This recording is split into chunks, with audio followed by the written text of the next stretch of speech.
Muhammad sallallahu alaihi wasallam gi masa sokchinba henjilakki karigumba matamda masa khara hek phagalakki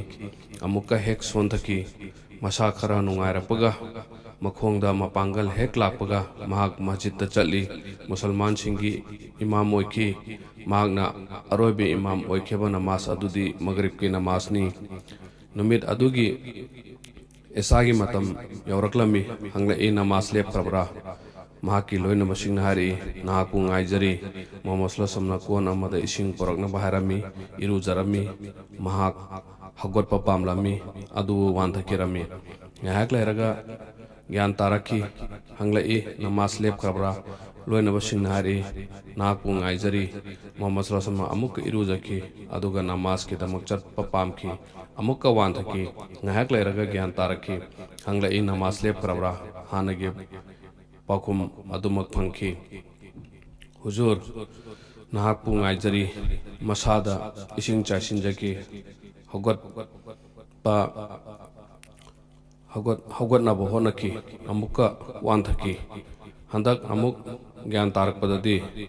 Abu Bakar da mahana imam oiraga namas pangthoklo haina harakki Aisha radhiyallahu anha hari Allah gi rasul mahaki khonjel yamna tappi Quran thi thabada yamna kappi maram aduna atopa singna phajana taba phangloi Muhammad sallallahu alaihi Abu Bakar da namaz pangthok na ba haiko anirik subu oina amuka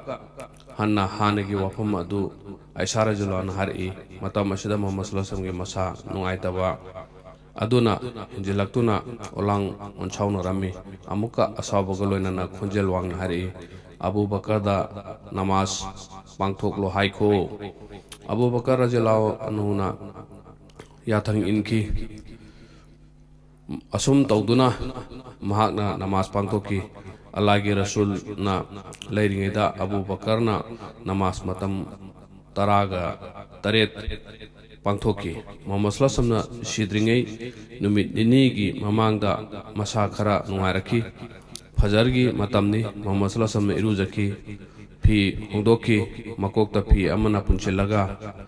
Fajal bin Abbas amasung Sauban makhoi anigi matengna masjidta laki namas haukerami Abu Bakarna imam oirami Muhammad sallallahu alaihi wasallam laktagi manil phanglami maduda Abu Bakarna handokpa pamlami Muhammad sallallahu alaihi wasallam Abu Bakar gi manam ganda mahake khutna thingki aduga Abu Bakar gi matungda Muhammad sallallahu alaihi wasallam phamlaga namas pangthoki namas loiraba matungda Muhammad sallallahu alaihi wasallam wafam atenba amma thamki hari musalman sing nakhoigi nabi shikragani haina nakhoina wari karigino asumna tawriba aigi mangda lakiba nabi khuding makkisu siba haiba numit adu laki aisu makhoigumba nabi amani taw mamangda hijrat tawkiba sing aduda matam khuding makta makhoiga phajaba mongda loinau izzat taw muhajirin singi marak tasu amaga afaba tawno aduga amana ansar singda matam khuding makta afaba lamchat utlu ansarna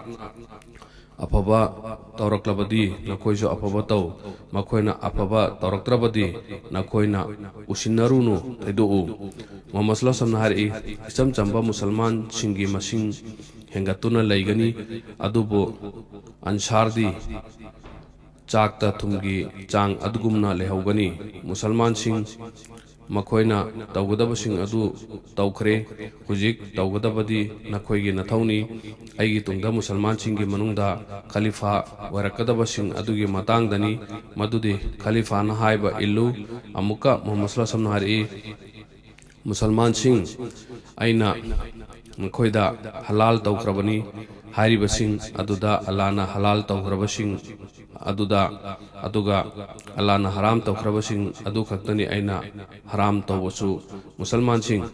kanagumba amana aina phukiba leiragadi aigi nangan leire laklaga laman singba yagani aduga kanagumba amada aina wahai watada henjan khiba leiragasu ngasi aingonda haningodo haidok hawro Kanagumba amagi karigumba pot lekiba leragasu ngasi engondagi lawhoro sabi amana hagolaglaga hari Allahi Rasul aigi dirham ahum nagonda leki Muhammad sallallahu alaihi wasallam mangonda dirham ahum piki amuka hari Allahi Rasul gi machanupi Fatima Allahi Rasul gi pupi Safia Alana yabinaba tau yabinaba tauba yaba tauhoro aina nakoibu Allah dagi kanbiba ngamloi Muhammad sallallahu alaihi wasallam gi manakta Asrafi mapal lerami masana ngamsillaktaba da mahakna karigumba sikiba tarabadi Asrafi adu adum lehawragadra haina khanjaki mangna Asrafi sing adu leita lairabada yenthokhinaba hukum torami makoi singna jamamna duna leringeda mahaki yathang adu kauthokhi Muhammad sallallahu alaihi wasallam sigadaba noma walingeda amuka Asrafi sing adu Ningsing lami hanglai Asrafi sing adu karam tawkare Hazrat Aisha na hari Allahi Rasul madu hujiksu yumda leiri magna Asrafi sing adu purakna baharami Aisha radhiyallahu anha kudakta puraklaga mahaki mamangta thamki Asrafi sing adu Muhammad sallallahu alaihi wasallam mahaki khubakta thamlaga hari karigumba Muhammad sallallahu alaihi wasallam gi manakta sibana laklaba aduga masigi Asrafi sing asi adum lehoraba adu eba tarabadi hayang Allah gi mamangda aina kari pakum pirugani asum tawduna lairaba musalman kharada magna pitoki masa nungai tabe henjil lakki arumna masadu maigumna sagalakki nungsi jarabi machanupi Fatma radhiyallahu anha nutigi mapagi sebagi damak lai Muhammad sallallahu alaihi wasallam mahapu hek ubaga nungsi jaduna hawali nungsina mahaki manakta famali ngasidi nungaitaba hinjilaki masana masasu yamna sontaraki machanupi Fatma lakpadasu hokatpa ngamkide Fatma masamak mapagi manakta changlai mapabu nungsina chupki aduga mapagi khonglomda phamki arumna asum hengalakpana kayarak wanthaki mahaki manakta kuan amalerami mahakna kuan aduda makhutna luplaga ising khara lakhatlaga mamaida khikchanjai awabagi nangphai larakhide matam asida mahaki machin adu lenglakhi Yahudi amasung Nasrada lagi srapni matam asida mahakna masi juharaki kaidongaidasu arabki lepak asida dharma ni leitaba oirasanu ningthokaba gi numidang dagidi masadu khara nungairaki arum laraktabagum khanki olang chawba pungkokki masadu yengbada anaba amata leitrabagum uki manakta leibasingna Muhammad sallallahu alaihi wasallam anaba phare haina khanjaki mahaki yum adu masjidka samnana leibani nungalakpada fikhan parda haigatlaga masjid ki maikaida yengjaki mahaki nungsi jaraba loina basing namaz pangthoktuna leiba urami nopet tawjaki aduga Allahgi leipak asida mahakna takpiramba adu mami taduna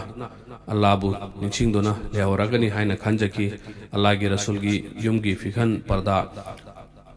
haidok khibagi manil adu sabana taki makoina Muhammad sallallahu alaihi wasallam mapanda thorak kadra haina khanjaki makoina harawbona topam khanglamde namaz kaibagi mong waraki Hazrat Abu Bakarna imam oirami mahag imam gi mafamdagi hantarpa pamnami adubu Muhammad sallallahu alaihi wasallam ingit tawraga maku thinglami Muhammad sallallahu alaihi wasallam amuka mahaki lefamda jangki aduga phibam madu aduga pikhanadu jingthaki masa adu sonthaman khiduna pikhan adu phawba phajana jingthaba ngamkhide makhong adu phajana thangbada wajaki adu mahaki loina basingna haraujakhiba adu ubada mahaksu nungaiba phawki masa adu nomagi asum sontharaki siba haiba aduna tapna changsil lammi mahakna baltin namada aingbe ising purakna baharami kudakta ising puraki mahakna hanna mahaki khuna ising adu lakhat laga mamaida nalami phi aduna mamaida amuk thami amukka lokthui itattatana mahaki machindagi waising asi thoraklami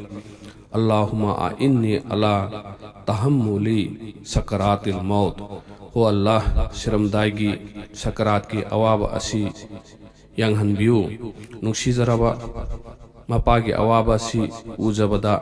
मचानुपी Fatima अदुगी मतिक वाजरमी इखंग खंगतना लाउरई कयादा अवा मचाक ओइखरबनो आइगी इपा मोहम्मद सल्लल्लाहु अलैहि हरि ngasiगी नुमित असिगी मतुंगदगिदी नंगी नपा इबुंगो अमुक हन्ना अवाबा ओइररोय नुमित लेथरप मतमनी थबाकता सोर होनबदा गरगर हाइबा मखोल अमा थोरकलमी मतम असिदा मचिन लेंगलखी अदुगा हरि नमाज अमसुंग गुलाम मिनाई सिंगबु नुंसिना तौ मखुद मथकलोमदा थांगलई खुच्छा सिंगना इंगित तौरगा हरि हुजिक कना अमता लेतरे महाक खक्तनी ख्वाइदगी चाउब मरूप वाहिसिंग असी हायरगा महाकी मखुद अदु लेखथरखी ममित